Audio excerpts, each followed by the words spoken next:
Hello students, अब तक हमने डेडिकेंट थ्योरी को देखा। रियल नंबर्स के ऊपर डेडिकेंट थ्योरीज कैसे डिफाइन करते हैं, उससे क्या फ़ायदा होता है, स्टार्टिंग कहाँ से करते हैं। सबसे मेन चीज़ ये है कि आपने देखा होगा कि हमने डेडिकेंट थ्योरी को रेशनल नंबर्स के ऊपर डिफ़ाइन किया था। ठीक है, रेशनल नंबर्स के ऊपर जब डिफ़ाइन कर रहे थे तो हमें दो चीज़ें मिल रही थी कि जब जिस पॉइंट पे हम डिफ़ाइन कर रहे थे, मतलब x1 x2 का कट लिया, जो पॉइंट जो कट हो रहा था वो पॉइंट या तो कभी रेशनल हो रहा है या तो कभी इरेशनल नंबर हो रहा है। ठीक है, मतलब रेशनल नंबर्स के द्वारा हम इरेशनल नंबर को भी कहीं ना कहीं डिफाइन कर रहे हैं। और रियल नंबर क्या होता है कि रेशनल एंड इरेशनल नंबर्स का यूनियन होता है। मतलब रियल नंबर को अगर डिफाइन करना हो तो हम ये कह सकते हैं the union of rational and irrational numbers are called real numbers. ठीक है, डेडिकेंट थ्योरी में ये हमारा जो थ्योरम है डेडिकेंट थ्योरम, इसमें हमें इस थ्योरम को करने से पहले मैं आपसे एक सवाल करना चाहूँगा। आप ज़रा ये सोचिए कि अगर रेशनल नंबर्स के ऊपर हम कट लगाते हैं तो हमें कुछ नया न्यू मेंबर मिलता है। जैसे हो सकता है कि वो रेशनल ही हो, मे बी, तो हमें न्यू तो मिला नहीं, लेकिन हो सकता है कि हमें इरेशनल नंबर मिले। इरेशनल नंबर कब मिला था? जब हमारे पास ऐसी पॉसिबिलिटी हो जा रही थी कि x1 के पास भी ग्रेटेस्ट मेंबर नहीं हो, x1 के पास ग्रेटेस्ट मेंबर नहीं हो, x2 के पास लीस्ट मेंबर नहीं हो, तो उस स्थिति में वो जो कट था वो करस्पॉन्ड कर रहा था इरेशनल नंबर के ऊपर। लेकिन अब सवाल आपको ये दिया जाता है कि अगर हम रियल नंबर्स का सेक्शन लें, यानी कि रियल नंबर्स का कट लें, तो क्या हमें रियल नंबर के अलावा क्या कोई दूसरा नंबर हमें मिलेगा? जैसे रेशनल नंबर से हमें इरेशनल नंबर मिल गया, तो क्या रियल नंबर से दूसरा नंबर कोई मिल सकता है? तो इसका जवाब है नहीं, ऐसा संभव नहीं है। और डेडिकेंट थ्योरम उसी प्रॉपर्टी को, उसी क्वेश्चन के आंसर को डील कर रहा है। तो सबसे पहले आप देखिए यहाँ पर कि इसका स्टेटमेंट क्या है, ठीक, और इसे प्रूफ कैसे करते हैं। तो हमारा जो स्टेटमेंट है क्या कहता है कि divide the set R of all real numbers. ठीक है, रियल नंबर्स का जो सेट है, जैसे नंबर लाइन पे हम रिप्रेजेंट करते हैं, है ना, रियल नंबर्स को हम यहाँ पे 0 होता है, कोई दिक्कत नहीं है, रियल नंबर्स है। ठीक, तो रियल नंबर्स के सेट को हम डिवाइड कर रहे हैं दो क्लासेस में, R1 एंड R2, इस प्रकार से कि पहले वाले प्रॉपर्टी को हमने D स्टार 1 का है, चूँकि D डेडिकेंट नाम से है तो D प्रॉपर्टी 1 लिखा। इस प्रकार से कि R1 और R2 का यूनियन किया हमने तो हमें पूरा होल रियल नंबर मिल जाए। दूसरा बात ये कि जो क्लासेस में आप बांट रहे हैं वो दोनों क्लासेस क्या हो, आपके नॉन एम्प्टी हो। तीसरी बात क्या है, every real number in R1 is less then every real number in R2, यानी कि R1 का सभी मेंबर जो हैं वो R2 के सारे मेंबर से हमेशा छोटे ही होंगे, मतलब इक्वालिटी की तो बात ही नहीं आ रही। फोर्थ प्रॉपर्टी क्या कहता है कि R2 has no least member, मतलब R2 के पास यदि कोई भी छोटा एलिमेंट नहीं है तो इन सारी चार परिस्थितियों में हम ये कहेंगे कि हमारा जो क्लास R1 है वो हमेशा ग्रेटेस्ट मेंबर को कंटेन जरूर करेगा, मतलब ग्रेटेस्ट मेंबर उसमें ज़रूर आएगा। मतलब ऐसी पॉसिबिलिटी नहीं हो सकती है अगर हम रियल नंबर में बात करें कि R1 के पास ग्रेटेस्ट मेंबर नहीं हो, R2 के पास भी लीस्ट मेंबर नहीं हो। ऐसा पॉसिबिलिटी सिर्फ रेशनल नंबर में हो सकता था, लेकिन रियल नंबर में ये पॉसिबिलिटी नहीं है। दूसरी बात ये कि इस प्रॉपर्टी में अगर हम यहाँ पर लिख देते कि R1 has no greatest member, तो हमें यहाँ लिखना होता कि then the class R2 must possess a least member. तो आप इसे चेंज कर सकते हैं, इसमें कोई दिक्कत नहीं है, हर बुक्स का अपना अपना अलग क्राइटेरिया है। तो सबसे पहले इसे प्रूफ करने के लिए हमें रेशनल नंबर के सेक्शन का ही यूज करेंगे और उससे हम देखेंगे कि हमें कुछ कॉन्ट्राडिक्शन या ये R1 के पास ग्रेटेस्ट मेंबर मिल पा रहा है या नहीं। ठीक है, तो सबसे पहले हम एक कट डिफाइन करते हैं। आप वो कट को समझ लीजिए, जैसे कि define the cut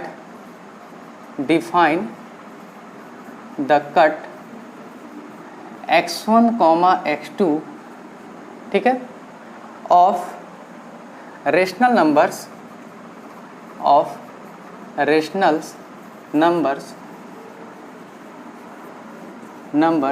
such that, rational numbers के कट को हम डिफाइन कर रहे हैं इस प्रकार से। अब चूंकि R1 R2 आपको गिवन है तो इसका यूज कुछ करेंगे इस प्रकार से कि x1 is equal to x belongs to R1 such that x is rational number. x हमारा क्या है, एक रेशनल नंबर है और कहाँ पे है, R1 है। It means this is nothing but Q intersection R1। ठीक है, x ऐसे नंबर जो कि R1 में हो और रेशनल हो, तभी तो रेशनल नंबर का कट डिफाइन करेंगे। It means x1 is Q intersection R1, similarly x2 is Q intersection R2। ठीक है, हमें अब चूंकि हम कट बोल रहे हैं तो ये चीज़ें हमें प्रूफ करनी होगी और शायद ये ऑब्वियस भी है, बट फिर भी हम इस पे बारे में चर्चा करेंगे कि x1 और x2 जो होगा, इसका ये जो क्लास है, मतलब सेक्शन जो है, ये एक कट है, मतलब एक डेडिकाइंड कट है रेशनल नंबर्स का, और इसी के यूज से हम ये सारे थ्योरम्स को प्रूफ कर सकते हैं। तो ज़रा देखिए, क्या x1, सबसे पहली प्रॉपर्टी क्या होती है, पहली प्रॉपर्टी कट के लिए, क्या x1 यूनियन x2 अगर हम करें तो क्या हमें टोटल रेशनल नंबर मिल जाएगा। ज़रा विचार कीजिए, क्या x1 और x2 अगर हम यूनियन लें तो क्या set of all rational number मिल जाएगा। तो बहुत ही आसान है, यहाँ से आप प्रूफ कर सकते हैं। आपके लिए एक्सरसाइज है, एग्जाम्पल मैं देख लेता हूँ इसको। x1 यूनियन x2 का मतलब क्या है, हमने यहाँ पे प्रॉपर्टी लिख दिया, this is Q intersection R1। ठीक है, this is union Q intersection R2 and this is equal to, क्या कह सकते हैं इसमें हम, देखिएगा ज़रा, Q इंटरसेक्शन, ठीक है, Q intersection R1 union R2। ध्यान से देखिएगा ये, ठीक है, डी मॉर्गन्स लॉ हम लगा रहे हैं इसमें, थोड़ा आप इसे चेक कीजिएगा। And this is equal to, ये वैल्यू क्या है, Q इंटरसेक्शन R, और Q और R का इंटरसेक्शन ले रहे हैं, रियल नंबर्स और Q का इंटरसेक्शन लेंगे तो हमें क्या Q मिल जाएगा, बिल्कुल मिल जाएगा। This is equal to set of all rational numbers. Similarly second property को अगर आप देखें, क्या x1 नॉन एम्प्टी है, क्या x2 नॉन एम्प्टी है, बिल्कुल है। क्यों, एवरी रियल नंबर, देखिए R1 मेरा नॉन एम्प्टी है, R2 मेरा नॉन एम्प्टी है, और उसके बाद क्या कहता है कि every real number in R1 is less then every real number in R2। यानी कि मान लीजिए, सपोज कीजिए आपका यहाँ पे कहीं R1 के लिए हम कट जो डिवाइड कर रहे हैं, यहाँ पे आपका R1 है, यहाँ पे आपका R2 है, और इनके चूंकि इसमें क्या, इसमें इधर कहीं रेशनल नंबर आ रहा है तो बिल्कुल आ रहे हैं, तो एक रेशनल नंबर चुन सकते हैं। उसी तरह से यहाँ पे भी कहीं ना कहीं हम रेशनल नंबर चुन सकते हैं। इट मीन्स कि x1 और x2 जो है वो हमेशा नॉन एम्प्टी होगा। दूसरी बात क्या, कि क्या एवरी मेंबर ऑफ x1, क्या every member of x1 is less then every member of x2। Yes, क्योंकि R1 के सभी मेंबर R2 के मेंबर से छोटे हैं और x1 जो है वो R1 का सबसेट ही तो है। This is a subset of R1, this is a subset of R2। x2 जो है वो क्या है, हमारा R2 का सबसेट है। तो जब उनके पूरे होल सेट का मेंबर जो एक दूसरे से छोटा है तो सबसेट के भी छोटे होंगे। तो यहाँ से हम ये तो देख ही पा रहे हैं, आप प्रॉपर्टी और चेक कर लीजिएगा, हम यहाँ से इतना तो देख ही पा रहे हैं कि x1, x2 जो है वो एक कट है। ठीक है, तो अब हमें क्या प्रूफ करना है कि ये कट जो है वो रेशनल नंबर का है।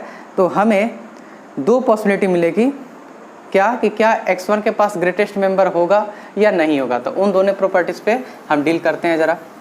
आई थिंक इतना आपको क्लियर होगा।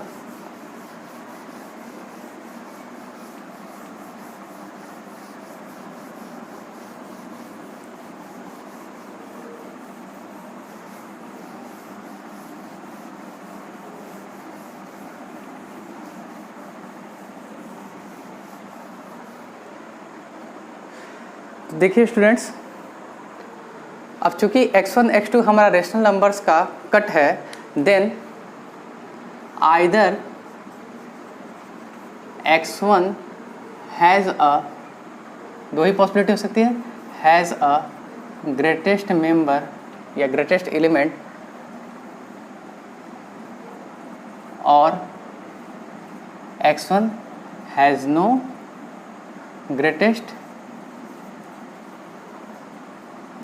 एलिमेंट या मेंबर। ठीक है, दो ही पॉसिबिलिटी हो सकती है, या तो x1 के पास ग्रेटेस्ट मेंबर होगा या फिर x1 के पास ग्रेटेस्ट एलिमेंट नहीं होगा। ठीक है, तो केस फर्स्ट हम देखते हैं ज़रा। माय केस फर्स्ट इज, कौन सा केस लेके चल रहे हैं कि हमारे पास x1 के पास ग्रेटेस्ट मेंबर है। Let x nought be the greatest member of x1। तो हमारा क्लेम क्या होगा, ध्यान से देखिएगा, हमारा क्लेम क्या होगा कि यही जो x0 है यही हमारा R1 का भी ग्रेटेस्ट मेंबर होगा। My claim is, we claim that, ठीक है, R1, sorry this is x0 is the greatest member of R1, ठीक है।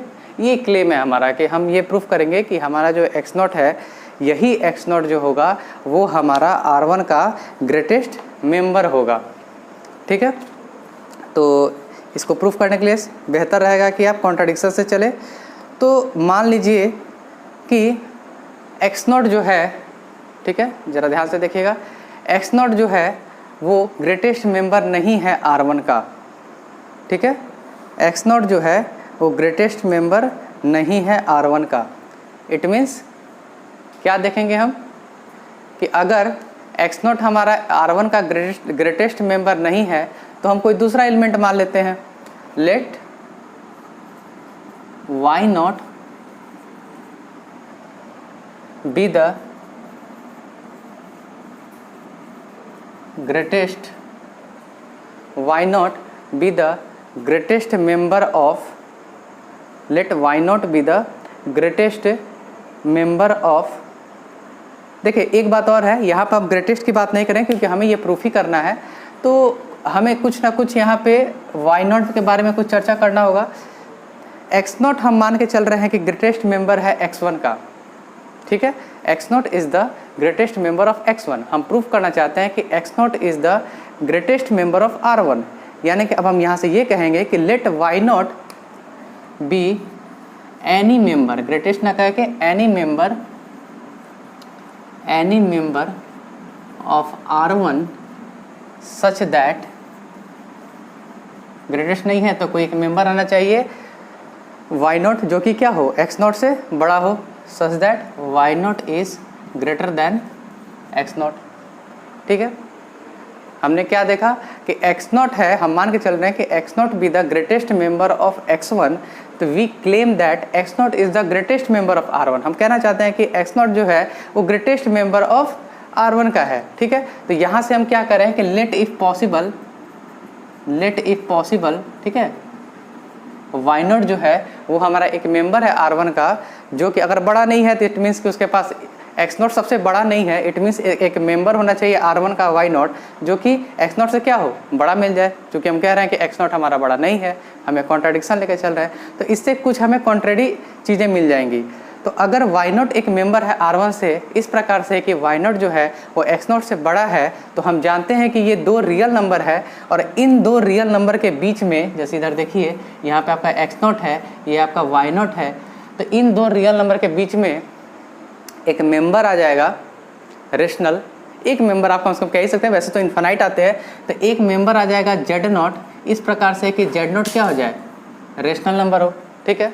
हम ये भी जानते हैं कि अगर आपका y0 एक रियल नंबर R1 से आ रहा है तो इसके सारे छोटे जो एलिमेंट्स होंगे इससे वो भी कहाँ से आएंगे, R1 से आएंगे, यानी कि z0 जो होगा, since z0 is less than y0 it means z0 also belongs to R1। और z0 की क्या खासियत है कि x0 is less than z0 is less than y0, it means z0 Q में है, z0 R1 में है, it means z0 will belong to Q intersection R1 that is x1, ठीक है। लेकिन z0 बड़ा है x0 से, और आपने माना था कि x0 जो है वो ग्रेटेस्ट मेंबर है x1 का, लेकिन आपको उससे बड़ा एलिमेंट z0 मिल जा रहा है जो कि x1 से क्या जा रहा है, बड़ा हो जा रहा है। इट मीन्स जो हमने माना था वो गलत था। इट मीन्स x0 जो होगा वो हमारा ग्रेटेस्ट मेंबर होगा R1 का। आई थिंक ये आपको क्लियर होगा। केस सेकंड में हम क्या देखेंगे, हम केस सेकंड में, अब यहाँ पे तो हम बोल रहे थे कि x1 के पास एक ग्रेटेस्ट मेंबर है तो ये पॉसिबिलिटी हो रही है। अगर x1 के पास कोई भी ग्रेटेस्ट एलिमेंट नहीं हो, फिर भी हम ये दिखा सकते हैं कि R1 के पास एक ग्रेटेस्ट मेंबर जरूर होगा। ठीक है, जरा मैं इसे मिटा दूं।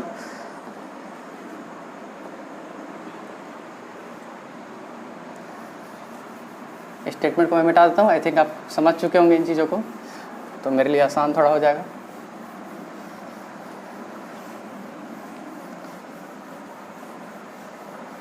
एक बात है कि ये सेकंड ईयर का टॉपिक ज़रूर है, और मे बी कि ये आपको बाकी टॉपिक से, जैसे सीक्वेंस सीरीज़, इनफाइनाइट सीरीज़, ये बड़े आसान टॉपिक होते हैं, तो ये आप कर सकते हैं। लेकिन ये टॉपिक अगर आप पढ़ रहे हैं और समझ पा रहे हैं, तो मैं गारंटी देता हूँ कि आपके लिए एनालिसिस बहुत ही आसान हो जाएगा अगर इस टॉपिक पे आप काम कर लेते हैं तो। ठीक है, और पढ़ने का यही तरीका है कि आप इस पर बार बार इस पर खुद से सवाल कीजिए कि ऐसा क्यों, क्या ज़रूरत थी, रेशनल से इरेशनल कैसे आया, क्यों आया, यही चीज़ें हम पढ़ रहे हैं पूरे डेडिकाइंड और कैंटर्स थ्योरी में।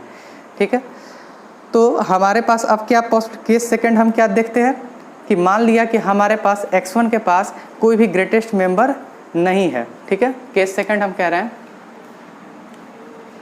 केस सेकंड, पहला केस वन तो हम कर लिए।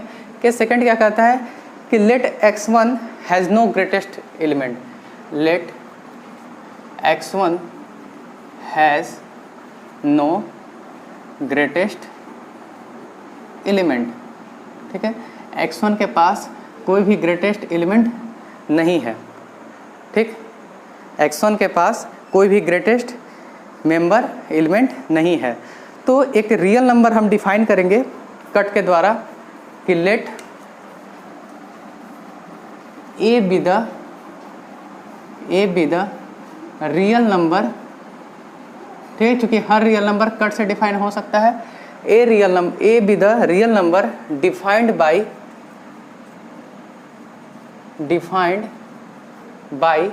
The cut. कौन सा कट? वही x1 और x2, defined by the cut x1, x2 of rationals. यहाँ पे रेशनल लिखने की जरूरत नहीं है क्योंकि हम क्लियर है ये।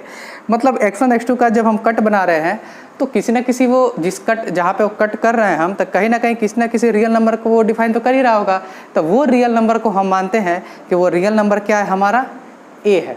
ठीक है, तो अगर ऐसी पॉसिबिलिटी ले रहे हैं ये रियल नंबर है, इट मीन्स क्या हो सकता है, चूँकि since R1 union R2 is equal to R।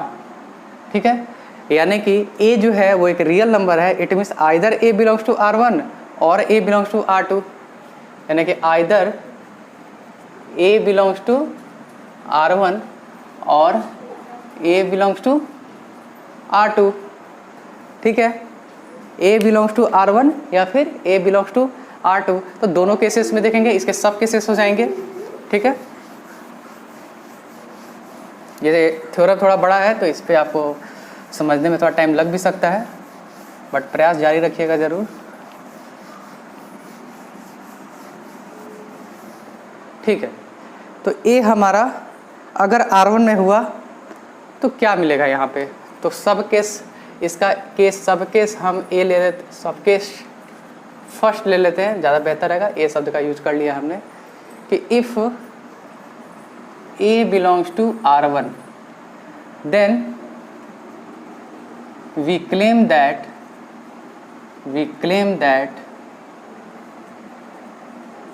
this A, if A belongs to R1 then we claim that this A will be the greatest member किसका? R1 का। ठीक है, ग्रेटेस्ट मेंबर ऑफ R1। मान लीजिए कि नहीं है, मतलब A जो है वो ग्रेटेस्ट मेंबर नहीं है, तो इससे हमें कुछ कॉन्ट्राडिक्शन मिल जाएगा। इट मीन्स क्या देख रहे हैं हम, सब केस फर्स्ट में दो केसेस हो रहे हैं कि A बिलोंग्स टू R1 होगा, A बिलोंग्स टू R2 होगा। यही दो पॉसिबिलिटीज, दोनों में नहीं हो सकता क्योंकि R1 और R2 के मेंबर एक दूसरे से छोटे हैं, है ना। तो क्या देख रहे हैं हम कि यदि A हमारा R1 में हुआ तो हम ये क्लेम करना चाहते हैं कि A जो होगा वही हमारा R1 का सबसे बड़ा मेंबर होगा। यही हमें प्रूव भी करना है।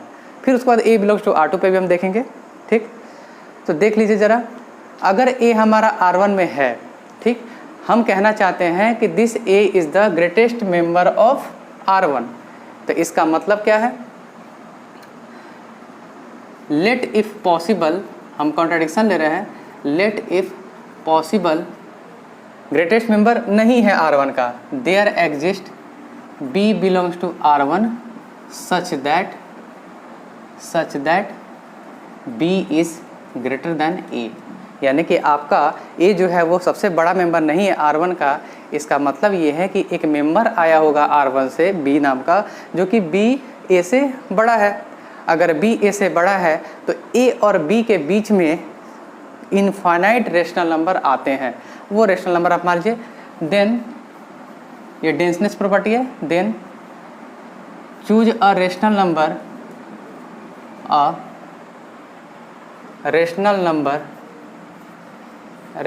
Number C which is lying between A and B। ये जो C है वो A और B में है। और इसकी क्या खासियत है, क्योंकि B R1 से है तो B से छोटा कोई भी मेंबर होगा वो हमेशा R1 में होगा। यानी कि इसका मतलब कि C जो है वो Q में तो है ही, साथ ही साथ R1 में भी है। इसका मतलब, ठीक है, इसका मतलब क्या हो जाएगा, C जो है वो आपका X1 में है। क्या ये बात सही हो सकती है? ज़रा विचार कीजिए इस पर। कुछ तो दिक्कत ज़रूर आ रही है। इसलिए क्योंकि जब आपने X1 और X2 का कट लिया था, यहाँ पे A है आपका, यहाँ पे X1 है, यहाँ पे X2 है, तो आपके पास अब क्या पॉसिबिलिटी, क्या आप समझना चाह रहे हैं यहाँ पे देखिएगा ज़रा, कि A से छोटे जितने मेंबर्स हैं सब X1 में होंगे और A से बड़े जितने मेंबर्स होंगे वो X2 में होंगे। लेकिन A से बड़ा मेंबर C है और C जो है वो यहाँ कहीं है, लेकिन आप कह रहे हैं कि C आपका X1 में है। यानी कि here we get a contradiction again.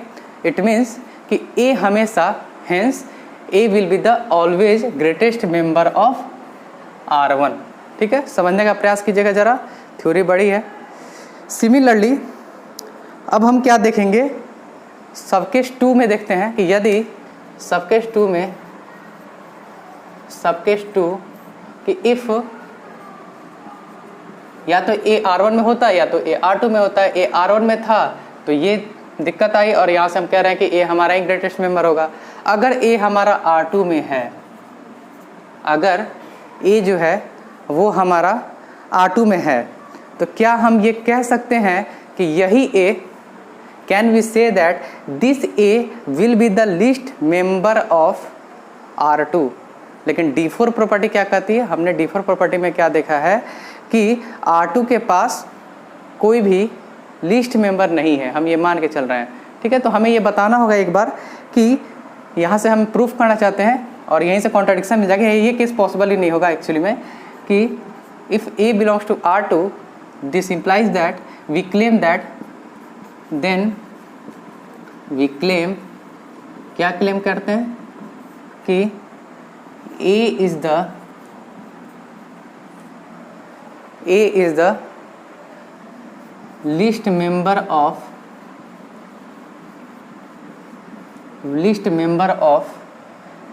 किसका, R2। हम यहाँ से ये प्रूफ कर देंगे कि A जो है वो हमारा लिस्ट मेंबर ऑफ R2 है, जो कि कॉन्ट्राडिक्ट कर देगा किसको, D*4 प्रॉपर्टी को। सपोज कीजिए कि A लिस्ट नहीं है, ठीक है, A छोटा नहीं है तो A से छोटे कोई, देखिए यहीं से देख लीजिए, A छोटा अगर नहीं है तो इसका मतलब A से छोटे कोई मेंबर जरूर होंगे जो कि R2 में होंगे। अब देखिए ज़रा, यहाँ पे कोई मेंबर होगा D टाइप का, ठीक है, यानी कि D जो है वो आपका R2 में होगा इस प्रकार से कि D लेस देन A है। D अगर R2 में है और D लेस देन A है तो फिर इन दोनों के बीच में कोई रेशनल नंबर आ जाएगा, उसको आप मान लीजिए Q। इस प्रकार से एक Q लेस देन A है, Q D से बड़ा है, A से छोटा है, Q रेशनल नंबर है, ठीक है, और इन दोनों के बीच में है। तो इट मीन्स कि यहाँ पर ये R2 में बिलोंग कर जाएगा। लेकिन क्या ये संभव है? तो नहीं है। तो थोड़ी ये जो थ्योरी है, ये सारा जो थ्योरम है, ये मेरे हिसाब से थोड़ा लंबा ज़रूर है, लेकिन आप इसको समझने का प्रयास कीजिएगा और मेरे हिसाब से आप इस एनालिसिस टॉपिक जो है इसको थोड़ा सा डायग्राम से बनाने का प्रयास कीजिएगा। देखिए, थ्योरम बड़ा ज़रूर है, लेकिन इसे बनाने में कितना वक्त लगा होगा, एक्सप्लेनेशन कितना करना पड़ा होगा। तो तो इन सब चीज़ों पे थोड़ा विचार कीजिएगा। अगर तो ये थ्योरम देखने से तो लगता है कि हाँ बात एकदम सही है, लेकिन प्रूफ करने में कितना मुश्किल होता है इस पर आपको विचार करना चाहिए। और अगर ये सब चीज़ें आप समझ पा रहे हैं तो आप समझिए कि रियल एनालिसिस का रियल फ्लेवर आप देख पा रहे हैं। ठीक है, तो आज के लिए स्टूडेंट्स इतना ही। नेक्स्ट क्लासेस में हम कैंटर्स थ्योरी ऑफ रियल नंबर्स देखेंगे। कैंटर जैसे डेडिकाइंट ने अपना थ्योरी दिया रियल नंबर से रेशनल नंबर के लिए, उसी तरह कैंटर ने भी दिया था और उन्होंने सीक्वेंस का यूज किया था एक्चुअली में। और दोनों जो थ्योरी है वो एक दूसरे के इक्विवेलेंट है। ठीक है, लेकिन एक दूसरे से इक्विवेलेंट जरूर है, लेकिन दोनों का किसी एक दूसरे से कोई यूज नहीं है। भाई एक दूसरे से दोनों करेक्टेड नहीं है, लेकिन इक्विवेलेंट जरूर हैं। तो यहाँ से हम रेशनल नंबर, इरेशनल नंबर्स के बारे में देखें और इनके बीच के कुछ प्रॉपर्टी हैं इस लेक्चर के पहले के, जैसे कि कट क्या होता है। कट तो हमने बता दिया है। जीरो कट क्या होता है, आइडेंटिटी कट क्या होता है, सम ऑफ टू कट्स क्या होता है, रेसिप्रोकल ऑफ कट क्या होता है, लॉ ऑफ ट्रिकोटोमी क्या होता है। तो बहुत सारी चीज़ें हैं, उसको हमने कॉलेज के वेबसाइट पर अपलोड करके रखा हुआ है। आप उस पर पढ़िएगा, नहीं समझ में आता है आप ज़रूर पूछिएगा और हम उस पर वीडियो ज़रूर बनाएंगे। सो स्टूडेंट्स, आज के लिए बस इतना ही। Thank you very much.